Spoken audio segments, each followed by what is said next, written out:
All right, we are back. It is nearing the end of some of our action series of what we were trying to ask y'all to do. And so we're coming with that last one for the month of October that we're going to cover. And we have just one new person with us, but let's kick off what the topic is. Then we'll ask Matt Topper to introduce himself. So this is Trustmark Month. We have co-opted Cybersecurity Month to focus on those MSPs that are either already working on Trustmark themselves, are afraid of how hard it will be and undoable it'll be to try to demystify just some of the basic things that need to be done for you to move your puck forward, if you will, in that regard. So we are on the fourth one. The first thing we asked was, what is an asset, right? Ultimately, we then talked about deep diving in the control. We then went on to, I may have missed one, I apologize, but anybody want to keep me honest on that? If not, I'll have to take a second, turn my head and remind ourselves. Okay. Yeah. First week was assign some sucker as an ISO, as somebody to be that governant lead of your world and what you're doing, and, have someone that's responsible for managing this program forward. And then we went on to what is an asset, and then deep diving on a control, just in the understanding of, hey, get a little bit deeper and figure out what the breadth is of a control. Matt Topper, since you're here, and it'd be a perfect segue into asking you to introduce yourself, it was essentially like us going through our Monday board and adding hundreds of things we needed to go do to understand the breadth of what needed to be done. But why don't you introduce yourself, and then we'll get on to the topic. Yeah, so for anyone who doesn't know me, my name is Matt Topper. I'm the cybersecurity evangelist at ConnectWise, part of the IT Nation team, and have done lots of MSP industry security work at various organizations throughout the years, and also worked with Matt Lee during one of them. So Matt and I were two sides of the same coin. Learned quite a bit of that experience, and now I'm here contributing to the Trustmark working group, and that's it. Happy to be here on Friday, and happy my audio is working. Yes, we hear you perfectly. It's wonderful. Sarah, welcome back. Everybody that doesn't already know you, if you want to just really quickly introduce yourself, and then we'll get to Mark. Yeah, I'm Sarah. I'm the CEO of TC Communication. We're a cybersecurity focused MSP. We do software development and telecom as well. So thanks for having me, Matt. And also a member of the working group and part of shaping all of these controls that we're talking about here. So not sell yourself short. And then Mark Menzies also, if you will, really quickly. Absolutely. Mark Menzies, President and CTO of Overview Technology Solutions. We're a hybrid solutions provider. I'm a CMMC assessor also, and on the CompTIA Trustmark working group, and happy to work with these ladies and gents here on a regular basis. Love doing it. Thank you for having me as well. And we've gotten into some really interesting arguments over the years in this conversation as well. So it's definitely played out. I'm glad you didn't make the what is an asset one. Awesome. I tried.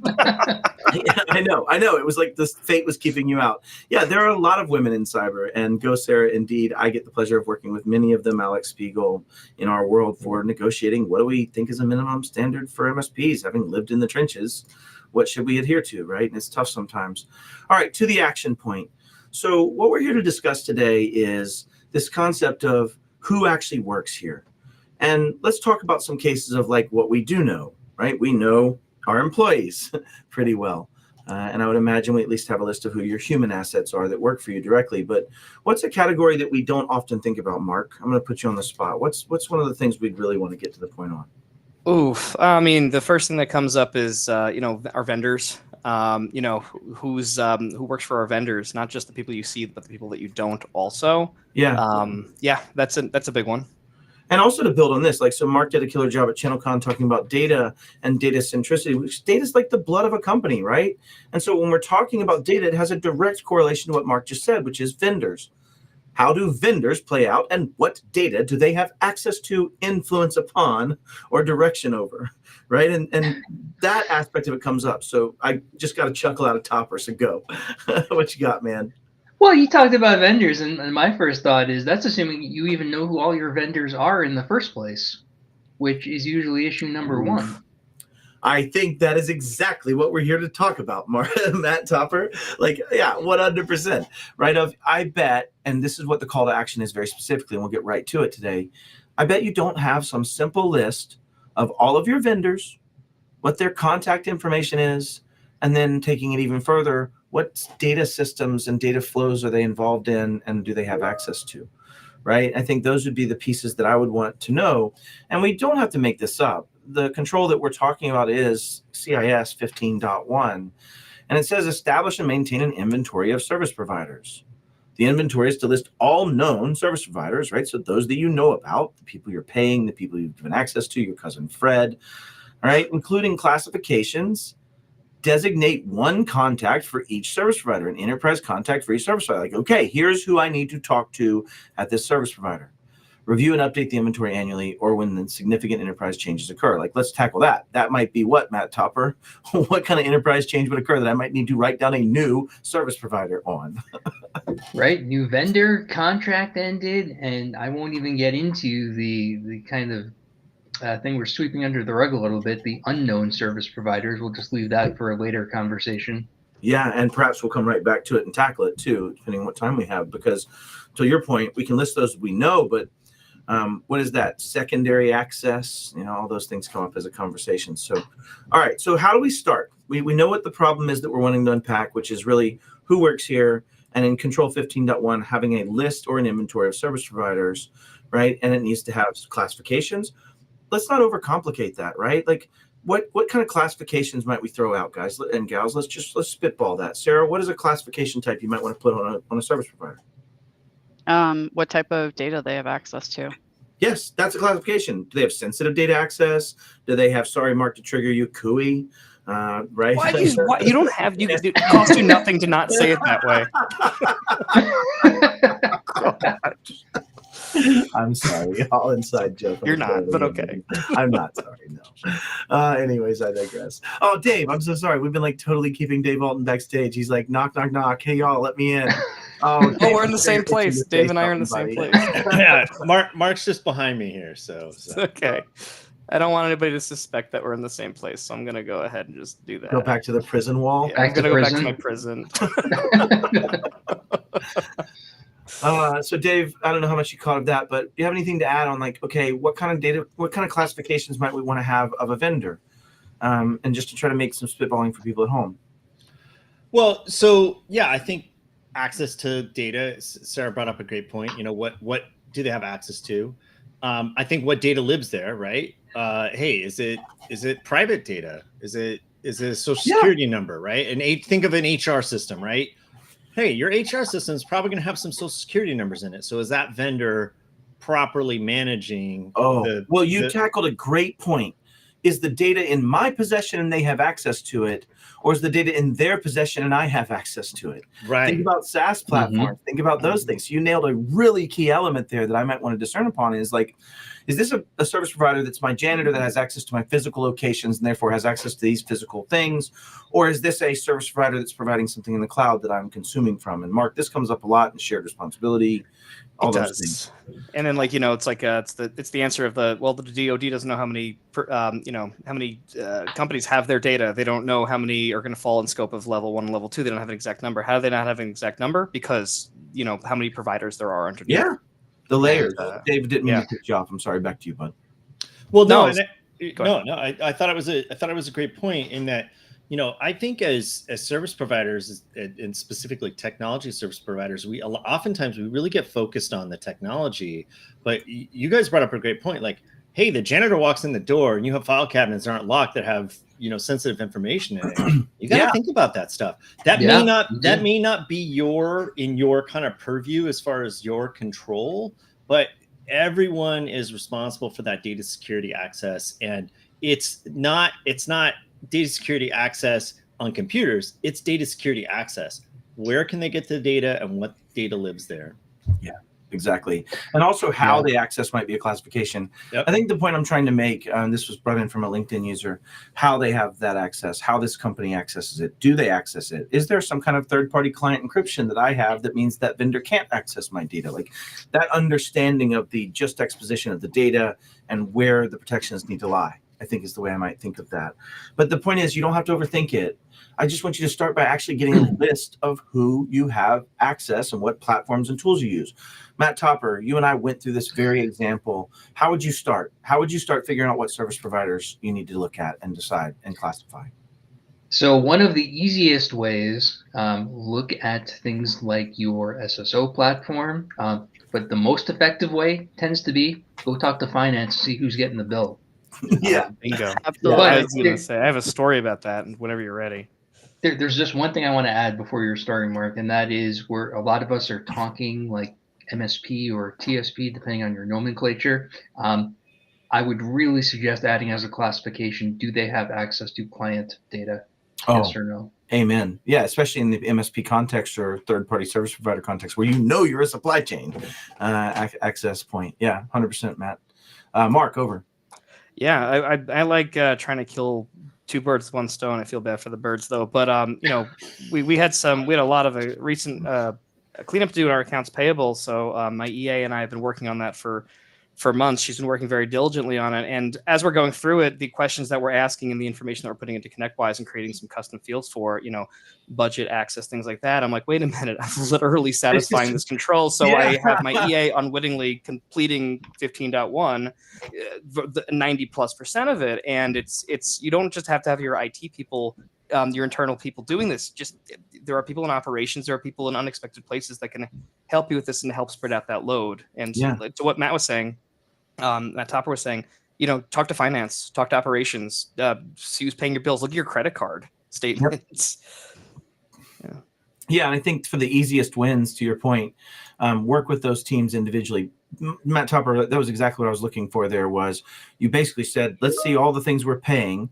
Let's dig into what those are. Are those being sold to my clients? Are those being resold to my clients? So there's actually a business function in this too that does come into play, especially if you're an MSP. You may have these things where you've been paying for, and I'll give a great example of this. There was a former MSP, it's a good friend of mine, that was saying, hey, Matt, I heard about this thing for Slash and Grab, and we've patched, we're in great shape. And I'm like, awesome. And then a week and a half later, he says, man, we have an active incident for it. I said, what do you mean? You patched? You were already in great shape. He said, yeah.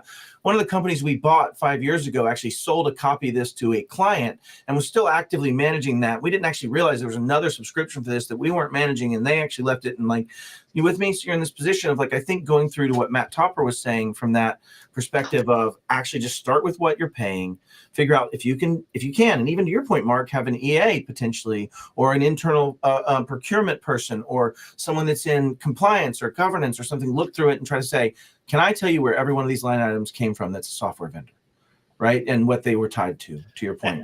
Yeah. And I'll tell you a small, really helpful thing that comes from this is when you go through and do this, those are assets, right? Yeah. So add them to your asset list. You're on 2.1 as well. You're blowing my mind right now, Dave Bolton. Wait, and one more. And chances are you're gonna be able to stop paying for stuff that you aren't actually using anymore, because that's why we did it. That's a good point. We did it. It's crazy. Yeah. Or start billing for stuff you're not billing for. Right.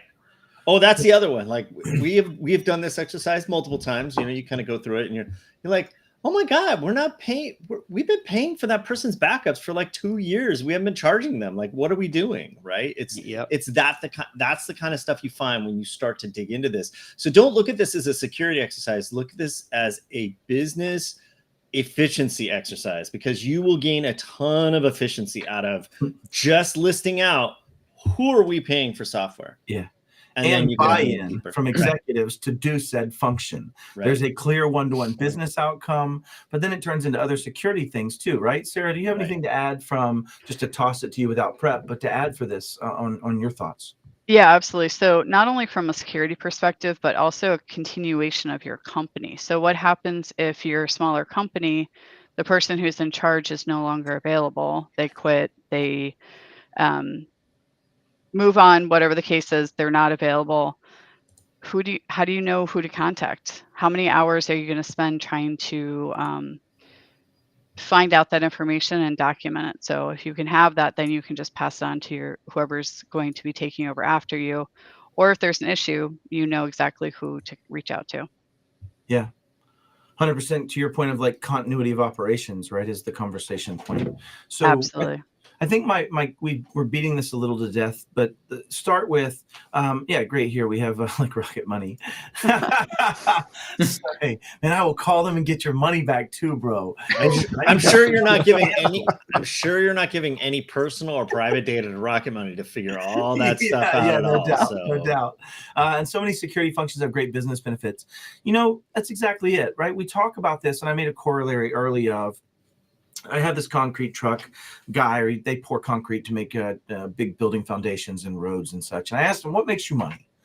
And his answer was getting a concrete truck filled with the right amount of aggregate, cement, mix of water to a job site every 30 minutes, delivering on constant basis until the contiguous pour has been made. Great. What happens when a driver calls in? Don't worry about it. I got extra drivers waiting right now. I have people sitting on standby. We have extra capacity. Cool. What about a truck if it breaks down? We have a shop we can go to. We have our own shop. We have a second truck. Wonderful. What about when your tracking software, Trimble All Track, goes down because you're on a single server?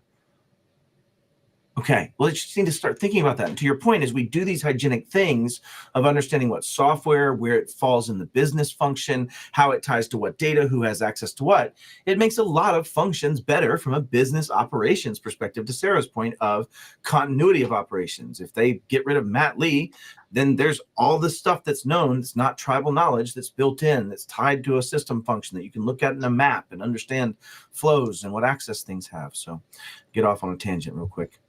All right. But hey, just to put us off on a further tangent, if you guys think about it, like if you go look at valuations and you're looking to do M&A transactions and whether you want to be bought or sold, having this stuff in your back pocket to show investors, to show VC, to show whoever is kind of going to back the deal, this shows not only a security level, right? This also shows an operational efficiency level that a lot of businesses don't have. So your valuation goes up by just straight up knowing this stuff. Yeah. Well, and a lot of the acquisitions I've been involved with ask it to go be mapped. And they definitely look somewhat diminutively. It slows down the transaction. It now has to be done anyway, and it's done in a hasty fashion or at some higher cost or things of that nature, right? So I think having it done, and also to go a little further, if you don't already know what service providers you have, what software you have, what assets you have, how are you ever going to do a data flow diagram? How are you ever going to show where things function and how they're tied together? You're just going to guess, right? All right. Anybody else have something to add to just the one takeaway which we want, which is go start with having a service provider list. And if we want to review those pieces, it is essentially designating a certification as well as an enterprise contact. So let's talk on that strategy just for a little bit. So now we have a list, Mark, and we know all the players. How do you figure out which contact to use? What do you do there? I mean, I know we're probably a simple piece, but. So like that might be something that might be tribal knowledge that I'll have. I mean, we were using ConnectWise Manage for to store all this data, where what the contact information is and such, because our engineers have access to that. And how do we decide if we're not sure or something like that? We would bring it up in one of our L10s. Hey, this is a vendor we have. Don't know how to access them. We don't even know who uses it. Put it down as an issue. We'll discuss it. And have the leadership team or the service team or somebody go through it. No one knows who they are. No one knows what they do. We log in. We don't see anything. We're like, okay, we don't need them anymore. And then you remove them from the equation. You make them inactive. And you don't need contact information then. Yeah. Well, and I'm glad you actually touched on that. It's really, how do you get rid of a service provider and what are the things that need to be part of it? Sarah, do you want to add anything to that on managing the actual removal of service providers as you go through this process? What are some considerations? I would consider whether or not you can completely remove them or if you want to archive them so you don't lose any data. Yeah. Once your data is done and deleted, it's gone. Yeah, that is actually probably one of the biggest points there is don't kill stuff unless you know the data is no longer valuable, contractual obligations have been met, it has been backed up or managed in some form or fashion. Yeah, exactly. That's a brilliant point there. Anybody else want to go? So when you're thinking about contacts, my first thing is go to the contract, assuming you have one. It's usually in there. The trickier ones and the ones that you're going to find difficult to find an answer for are when you have some type of commodity cloud service that doesn't necessarily have a salesperson, account manager type involved. You just put the company CC in.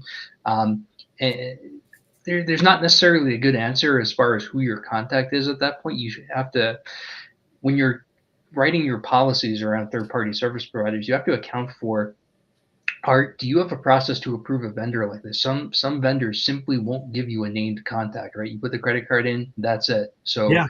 can you work around that in your policies, or do you have this has to have a named contact, or does it depend on the sensitivity level of data in there, right? There's a number of ways to swing at that. Yeah, and you know what's interesting is if I was reading that as an assessor for Trustmark and I saw that someone had gotten to the nuance of that statement of saying, we do not have a named contact. However, our best method would be to follow support channels through the actual place we acquire this. We know that that next step would provide us a contact escalation through these paths. Like, I would read that and go, you've thought about this. Great. Mm-hmm. Right. Yeah. And to your point, contractually, what they might be obligated to. I don't want to miss these two comments because one was talking about Matt is basically saying buy 2 coffee machines and always have a backup. But the follow-up comment is what is so delicious because it is, if coffee is critical to functioning for me, yes, no single point of failure on critical infrastructure. I love you so very much on this. I actually want to address that. He doesn't necessarily need to buy 2 coffee makers. That's true. His backup plan might be that I could have logical goes to Starbucks. redundancy. I could have actual coffee already in the fridge that I've somehow vacuum pressed. I mean, I'm not saying you could replace coffee with the word sparkling water or something like that. But let's just say, yes, there might be redundant methodologies other than duplicity in the production facilities. Yeah, I digress. Yeah, I mean, look, when we did this back in the in the enterprise days, having 2 of everything was really expensive when you were sure is. And stuff. So yeah. What we would typically do is we would contract with an outside service provider and say, hey, you need to pull a truck up if we get into this situation. You can think of your service providers as pieces of hardware, right? Hey, I'm going to use Azure for X, Y, and Z. If Azure blows up, great. My backup plan is I'm going to go use Google. Now, how easy that is and everything else. Genuinely though, Dave, don't miss that, right, Matt Topper? What did we talk about as our primary, secondary, and tertiary communication plans in a disaster, right? Like we had failover from Teams to Zoom as an escapement, and from that we had other mechanisms behind it, right? Like, so it's like once you know those service providers and their linear functions, you can start to see where those failovers are. And to Mark Menzies' point earlier, where sometimes duplicity that's not needed is, and you can kill it. And also, it brings back to Matt when we were playing that game, we went down like half the number of applications after going through that exercise, right? And yes, I'm not even being hyperbolous. Some of that was CRUD installed by random technician number 4 before they took away local admin rights. But yeah, anyways. Dave is bringing up a fantastic point, though, right? So if you're going into Azure and your backup is AWS or your backup is Google, a risk there is, let's say that you're, from a business perspective, taking advantage of some crazy new feature that only exists in Azure, right? You're introducing a significant risk because now you really have no backup plan. Same thing with if you have some innovative SaaS vendor who's the only solution in that space. You need to think about that as well, because sometimes there is no backup, and are you willing to trade that risk for the innovation? It's a concept called vendor lock-in, right? And that's the term that it comes down to, and it's especially poignant in things like cloud resources, right? To your point, and third-party people are doing very specialized things, not reproducible. Well, and again, I think, Matt, you bring up a great point. This is a risk conversation, right? That innovation may be required for you to be on the cutting edge for your clients. But you have to understand the risk of you are on that cutting edge, and that might put you in a position of, oh, I can't really replicate this anywhere else. I'm kind of hosed if this. But if you know that, you can guard against it. You can ensure some of those challenges potentially. There's all kinds of things that comes into. Or you can just notify, right? Like, hey, look, if this happens, here's where we're at. This is where we're at, and we know that going in, and we're not. It's not ostrich, head in the sand kind of situation. It's that was a conscious business decision that we're going to take that risk because we think it's worth it. So that's exactly how you do risk management, right? It's got to be worth it.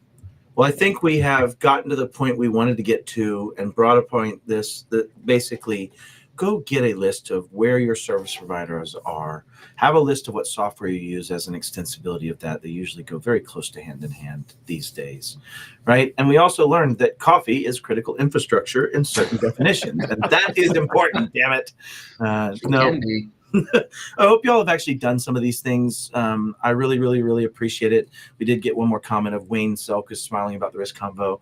And maybe that's what we leave with is, right, that risk profile is being forced upon you to shift over time because of the threat landscape, because of the impact, because of those things. As long as you're shifting with it and thinking about it from a risk perspective and making educated business decisions, I think you're moving forward. And understanding is key as always to close us out. Anybody have any closing thoughts that we haven't covered yet? Matt, If one not, thing wanted to bring up. Yeah. You don't have to have some fancy software. Grab an Excel spreadsheet. Just start. Just find a place to start. Spreadsheet works if you have a document like IT Glue that you're already using. You can put the information in there. Just create a subfolder of your vendors. Write it down on a yellow pad. Like it really doesn't matter. It doesn't even matter. Yeah, exactly. It's like just start, right? We've been saying this through all of October and all of these sessions. Just start doing this stuff. It has security benefits. It has operational benefits. It has efficiency benefits, and it probably saves you some money, right? Because you're gonna find things you're like, we don't even use that anymore.